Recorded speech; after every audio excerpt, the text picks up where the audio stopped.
मंडला के शासकीय महिला महाविद्यालय में उस वक्त हड़कंप मच गया जब पूरक परीक्षा का परिणाम सामने आया। इतिहास विषय में करीब 20 छात्राओं को 0 अंक मिलने से छात्राएं आक्रोशित हो गईं। छात्राओं का आरोप है कि पूरे सत्र में इतिहास विषय की नियमित कक्षाएं नहीं लगी, जिसके चलते परिणाम प्रभावित हुआ। वहीं कॉलेज प्रबंधन ने इन आरोपों को सिरे से खारिज करते हुए मामले की जानकारी उच्च अधिकारियों को भेजकर जांच की बात कही है। यहाँ गर्ल्स कॉलेज मंडला में हम लोग सेकेंड ईयर के पेपर दिए थे, उसमें फर्स्ट में भी सप्लीमेंट्री ला दिए, उसके बाद फिर से दिए थे, उसमें फिर से 0-0 दे दिए। हिस्ट्री में मतलब मेरा 2 सब्जेक्ट में था तो एक निकल गया है, हिस्ट्री में दे दिए हैं 0 अंक। उसमें और भी हैं 20-25 लोग जिनका भी कोई का 1 नंबर है तो कोई का 0 नंबर है, ऐसे मतलब हर को कर दिए हैं। और हम लोगों को क्लास भी नहीं लगता, मतलब हम फर्स्ट ईयर से थर्ड ईयर पहुंच गए, एक भी क्लास नहीं लगा और हमें बुक भी नहीं मिला। इस साल मिला है थर्ड ईयर में, सेकेंड ईयर और फर्स्ट ईयर में नहीं मिला था। तो हम खुद से भी पढ़ाई करके इतना लिखते हैं, फिर उसके बावजूद हमें 0 अंक मिल रहा है। क्यों सर? हम सर से तो बोल रहे हैं कि हमारा 0 अंक क्यों आए इतने लिखने के बावजूद, फिर भी बोलते हैं कि आप लोग पढ़ते क्यों नहीं हो। हम सर इतना बस चाह रहे हैं कि हम पेपर किए थे तो हमारा रिजल्ट सुधर जाए, 0 अंक तो लिख के नहीं आए होंगे। मैं सेकेंड ईयर के पेपर दी थी, हिस्ट्री में फर्स्ट में आया था वो सप्लीमेंट्री, और अभी फिर से दे दिए हैं, रिटर्न कर दिए हैं। 10 नंबर दिए हैं मुझे और पहले 11 नंबर दिए थे।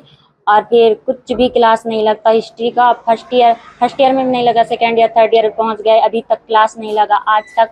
वो तो आवेदन लिख के और जमा करो ऐसे करके बोले थे, और हमने आवेदन लिख के जमा कर दिए हैं मैम के पास, फिर भी पता नहीं वो लोग क्या कर रहे हैं उसका, हमें कुछ पता नहीं। क्या चाहती हैं?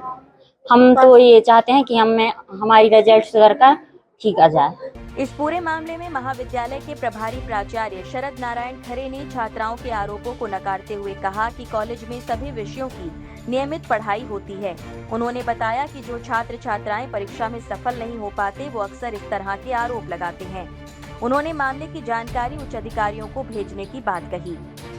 परीक्षा परिणाम थे, पहले तो मुख्य परीक्षा परिणाम निकले, कुछ छात्राओं को उसमें पूरक प्राप्त हुई, और पूरक स्वाभाविक रूप से प्राप्त होती है, कुछ अनुत्तीर्ण भी होते हैं, 100% तो रिजल्ट होता नहीं है। सप्लीमेंट्री में लड़कियां बैठी, कुछ उसमें फेल हो गई हैं। अब स्वाभाविक रूप से असंतुष्टि होती है जो फेल हो जाता है। तो ऐसी कुछ छात्राओं ने कहा कि हमें तो अच्छा लिखा था, हमें पास हो जाना चाहिए था, हम फेल हो गए हैं। तो अब परीक्षा परिणाम निकालना, कॉपियां जचवाना, ये तो विश्वविद्यालय के हाथ में होता है, ये महाविद्यालय के हाथ में नहीं होता है। लेकिन उन्होंने कहा कि हमने अच्छा लिखा था, तो हमने विश्वविद्यालय भी बात की, तो उन्होंने कहा ठीक है आप रिप्रेजेंट करिए। तो हमने सब बच्चों से कल आवेदन ले लिए, मार्कशीट भी लगाई, हमने टोटल कवरिंग लेटर और डिटेल बना लिया है, और कल हम अपने आदमी को भेज रहे हैं। और वहाँ विश्वविद्यालय में गोपनीय विभाग से अनुरोध किया है कि इन बच्चों पर फिर से इनकी रिजल्ट पर विचार किया जाए और देखा जाए, और जहां कंप्यूटर की गलती है या एग्जामिनर की गलती है, वैल्यूअर की गलती है, या कुछ और टेक्निकली कारण से हो गया है, तो वो सब उसको दूर करें। और तो सब हैं उसमें, विषय तो सभी हैं, सभी ने बताई सर कि नहीं सभी नहीं, तो वो बच्ची हिस्ट्री वाली होगी, सभी हिस्ट्री के केवल 9 बच्चे हैं उसमें। ऐसे तो 250 बच्चे पढ़ते हैं इस क्लास में, 250 बच्चे थे, और 9 बच्चों के अगर रिजल्ट बिगड़े तो वो अधिक नहीं हुए। लेकिन हम तो ये चाहते हैं कि हमारे यहाँ का 100% रिजल्ट रहे, चाहे हिस्ट्री हो, चाहे वो हिंदी हो, चाहे होम साइंस हो, पॉलिटिकल साइंस हो, सोशोलॉजी हो, सब में बच्चे पास हो। लेकिन कोशिश की, हालांकि 80 से प्लस हमारा रिजल्ट हमेशा रहता है, अब लेकिन 100% नहीं हो पाता, लेकिन कोशिश यही रहती है। और स्वाभाविक है कि जो बच्चा साल भर मेहनत करता है या कहीं उससे कुछ कमी रह गई है, चूक हो गई है, तो नंबर कम आते हैं। और हमेशा बच्चा असंतुष्ट तो रहता ही है, सेकंड वाला कहता है मैं फर्स्ट आना था, फर्स्ट वाला कहता है मेरिट में आना था, और सप्लीमेंट्री में बैठे बहुत सारे बच्चे पास हो गए।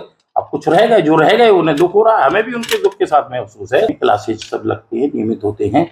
बहुत बार ये होता है कि बच्चा नहीं पढ़ पाता है, या उसको कमजोर रह जाता है, या उसमें रुक जाता है, तो वो फिर स्वयं मूल्यांकन ना करके दूसरे पर आरोप कर देता है, लेकिन ऐसा नहीं है। देखिए, दो विश्वविद्यालय का कहना ये है, कल भी हमने बात हुई, कि अगर किसी को ये लगता है कि उसे पास होना चाहिए था और फिर भी फेल हो गया, वो रिवैल्यूएशन को अप्लाई कर दे, तो वो भी बच्चों से कहा है हमने।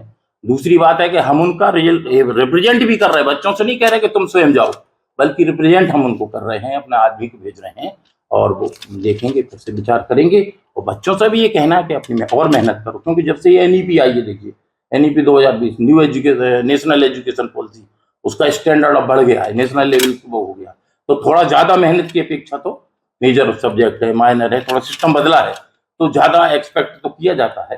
तो कुछ बच्चे थोड़ा रह जाते हैं, लेकिन बाद में तो सुधार ले। सब सब्जेक्ट में फेल हुई हैं, वो तो एक में नहीं फेल होते, सब सब्जेक्ट में फेल होते हैं। एकदम सर हिस्ट्री बता रहे हैं। नहीं यार, ये तो देखिए मेन रिजल्ट तो हिस्ट्री का बहुत अच्छा रहा था, मेन एग्जाम था, ये तो सप्लीमेंट्री थी।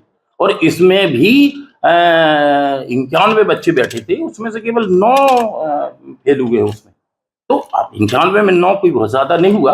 अब वो तो अलग अलग होता है, कोई अगर आपका विषय हिस्ट्री है तो आप हिस्ट्री में रुक गए, या कोई दूसरे विषय में रुक गया, कोई तीसरे विषय में रुक गया, अलग अलग ढंग से रुक जाते हैं। कोई बच्चा कहीं कम हो जाता है, कोई इंग्लिश एफसी में रह गया, इंग्लिश में रह गया, या कोई और विषय में चला गया। हमने देखिए, हम जैसा मैंने निवेदन किया कि परीक्षा परिणाम घोषित करना विश्वविद्यालय के हाथ में होता है, तो हम पूरा उनका आवेदन तैयार करके कवरिंग लेटर लगा के प्राचार्य का, उनके सब आवेदन साथ में लगा के सूची बना के कि किसमें कहाँ है बच्चे का डिटेल, ये विश्वविद्यालय भेज रहे हैं। और उनसे मौखिक भी अनुरोध कर चुके हैं, और अब हमारा ऑफिशियल लेटर भी ये जा रहा है, आदमी ले जा रहा है कि इन बच्चों के परीक्षा परिणाम पे फिर से विचार करें, आप संशोधन करें, देखें कहाँ गलती है, कहीं कंप्यूटर की गलती तो नहीं है, टेबुलेशन की गलती तो नहीं है, मैनुअली तो गलती, क्लेरिकल तो गलती नहीं है, ये एग्जामिनर की तो गलती नहीं है, वो काउंटर फाइल में तो कई नंबर गलत नहीं हो गए, कहाँ क्या है आप एक बार देखते और इस पर विचार करके वो परीक्षा परिणाम संशोधित करें। ये हम उनसे निवेदन विश्वविद्यालय से कर रहे हैं, क्योंकि उन पे हम निवेदन कर सकते हैं, क्योंकि वो उनके हाथ। फिलहाल इस पूरे मामले ने महाविद्यालय की शिक्षण व्यवस्था पर कई सवाल खड़े कर दिए हैं। देखना होगा कि जांच के बाद सच्चाई क्या सामने आती है और क्या छात्राओं को न्याय मिल पाता है या नहीं। पंजाब केसरी के लिए अरविंद सोनी की रिपोर्ट।